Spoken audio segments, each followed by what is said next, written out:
Professor Mohammad Abul Ahrar Ramizpoor.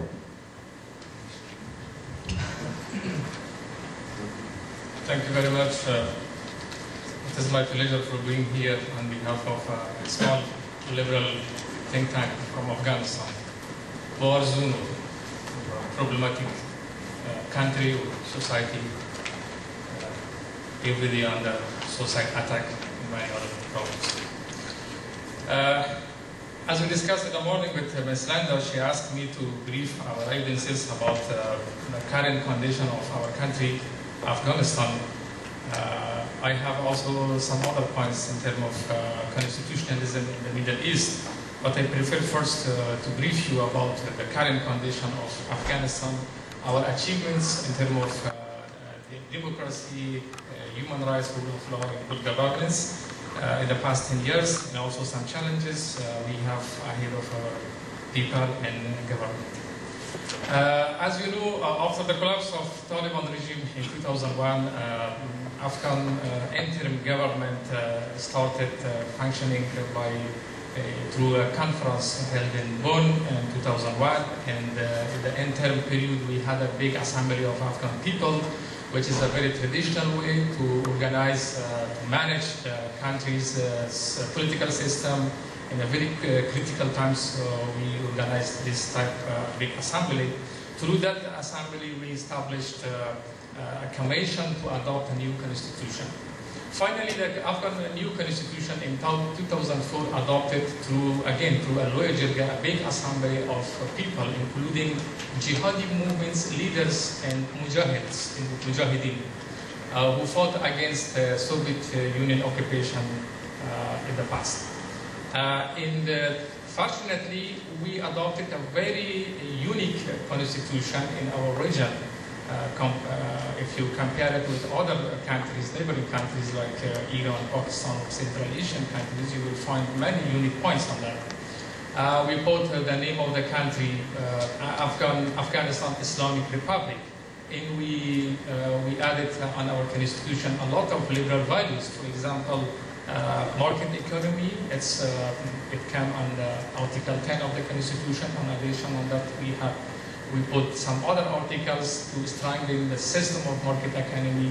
It requires some protection also from the state. Also, human rights as a big challenge for Afghan society. The Constitution again ratified all state obligations, or conventions, treaties, which Afghan government become a member of that. Election system, independent judiciary system, and also check and balance among the elements of the state. Later we had elections, and during past 10 years we had 2 elections, for presidential election and also for parliament. Despite some problems, some irregularities and fraud, anyway, this is common in countries like Afghanistan. We passed these elections, and it means now we enter in a system, in a democratic system. Investment, foreign investment, and also our own people's investment in the country increased day by day. Unfortunately, I will come later, insecurity is a big challenge for that. Civil society growth. We have now a very wide network of civil society, NGOs, associations, different associations, and also we adopted many specific laws to support the democratization process, like laws for political parties, civil society institutions, non-governmental organizations, this type of laws. Establishment of a Human Rights Commission.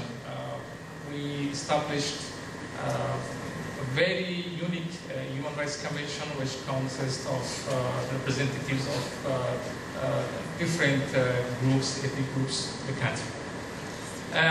Investment on transportation, not only road transportation, also air transportation. A number of private companies, national and multinational, functioning now.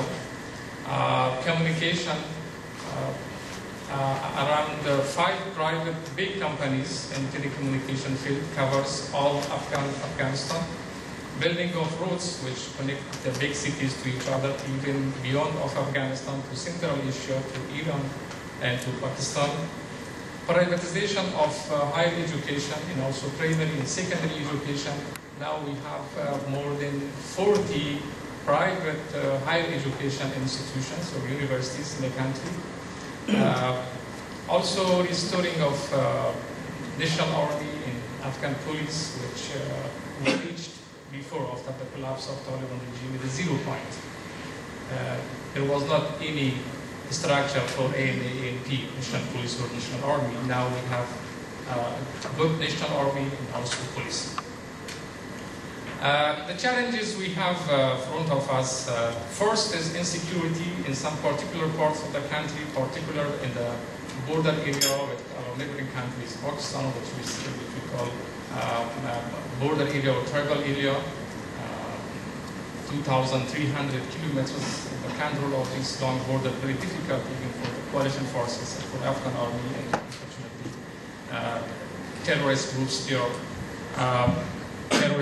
are entering easily from our neighboring country to Afghanistan from this side to that side, smuggling weapons and creating problems for both countries. Corruption is a big challenge for Afghanistan, as usual for post-war countries, and because huge amount international aid entered to Afghanistan for support to stand in the Afghan government. Unfortunately, at the same time, mafia-type groups also increased, and they took out a lot of this money to Dubai or somewhere else and create money corruptions. Violation against women. Despite that we established this Human Rights Commission, despite that we had a lot of achievements in terms of human rights, but it's still violation against women. It's a big challenge in Afghanistan. Drug smuggling or opium agriculture, it's a huge amount for income for people, particularly in those areas that out of the control of the government. What we need right now to speed up the democratization process in Afghanistan, still we have some problem with to facilitate the business trades. We need to establish a kind of culture to promote market economy in Afghanistan that already my small group, my colleagues, they started in, as Professor mentioned, we are publishing books, brochures, radio programs, because we have a unique media right now in Afghanistan, as I mentioned before, 100 FM radio channels. We are producing some roundtable type radio programs on promotion of market economy and then disseminating to these local radios and people benefiting. At least we want to raise awareness on to create market economies culture, because this is not known in Afghanistan. A big threat recently, it was the reintegration process, which called by the peace process. And recently, as you heard, the head of this peace council assassinated by terrorists. It created a kind of concern for people because the Taliban probably will join the process, and it was a big threat for human rights. It was a big threat for market economy and some other values we achieved to these values in the past 10 years. Lack of political parties. We don't have political party, Democrat political party, and also we are facing with two kinds of challenges. One is from fundamentalists or extremists. They are totally opposing market economy or free society's values, and another challenge against market economy in Afghanistan. The people who remain from the left-wing party or communist party in the past, we are now in a high position in the parliament, in policy making institutions, and they are most of the time opposing to market economy. As our colleagues before mentioned, there are two types of interpretation of Islam. Fortunately, jihadist groups who joined the government after the collapse of Taliban, they are totally supporting the democracy in liberal ideas somehow, because they were in an adoption process of constitution. And they are in a parliament, and they are leading, they are governing the government. At the same time, recently we had an analysis on Taliban's document by the name of Taliban's constitution. Unfortunately, Taliban has their own extremism views about women's rights, about minorities. When I I did this analysis on their comparatively with the Afghan constitution, I found that totally they are focusing on the supremacy of Islam, even without to consider the schools of religion Islam. They are only focusing on one school, for example. In Afghanistan, as a majority followers of Hanafi school, they are focusing on Hanafi school. Prime Minister or the head of cabinet should be a follower of Hanafi. Amirul Mu'mineen or the head of state should be Hanafi. A minister should be Hanafi. Which deny totally the rule of other ethnic groups like Shia brothers. They are also a big part in our society. Okay. Thank you very much. It was something I briefed you in regard of Afghanistan. If you have any question, I will be here. I had other issue in terms of constitutionalism in the Middle East. This is a kind of very short information about why states adopt reform the constitution, why states obligate to international human rights instruments. Possible answers is to regulate the power, to distinguish the elements of power, as you know, to ensure citizen rights, and many other things you see on the screen. Questions came that the Middle East countries, they had constitutions, but what was the reason that these uprising growth there in many people now on the street, they're protesting against their countries, against their states. The reason is lack of awareness, the reason of bad constitution, or we can see now in other their constitutions, as the first day of peace conference, our scholars mentioned there is interpretation of freedom. In each of these states, they are alleging that they are supporting freedom. As you see in all of their constitutions, you can find the concept of freedom. Freedom of citizens, freedom of movement, freedom of speech, freedom of expression. Like you see in Tunisia, constitution, Article 1, Article 3, sovereignty belongs to the Tunisian people. It seems that people should represent the sovereignty, individual freedoms, Article 5, and some other freedoms. In Egypt constitution, you can see Article 4, economic foundation based on the Arab Republic of Egypt is socialist, but at the same time people have the sovereignty. Article 5 also political system, Arab Republic of Egypt is a multi-party, or freedom of speech and some other freedoms. In Syria also you can see the Syria Arab region is part of the Arab world, and also it says many other freedoms. Freedom of expression, Article 13,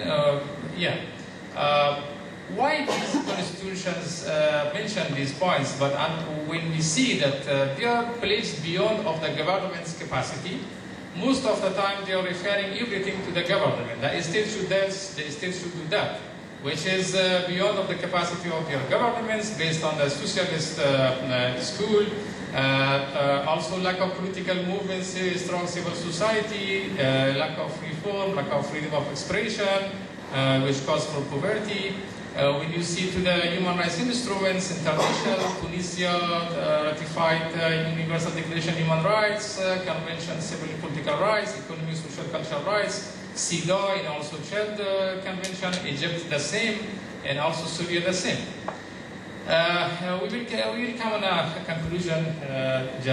Adopting of constitution should be based on the modern definition of states. This is very important. Just most of these countries, they are just looking in the past definition of the state, which state should prepare everything. The states should not pledge to their people what they would not be able to do for their nations. They should be on their own capacity, and as we see today, the private sector plays a strong role in everything. And then the modern contemporary world leading by the private sector, and the state has their own policies. Like these points, just considering the short time. Thank you very much. It was a brief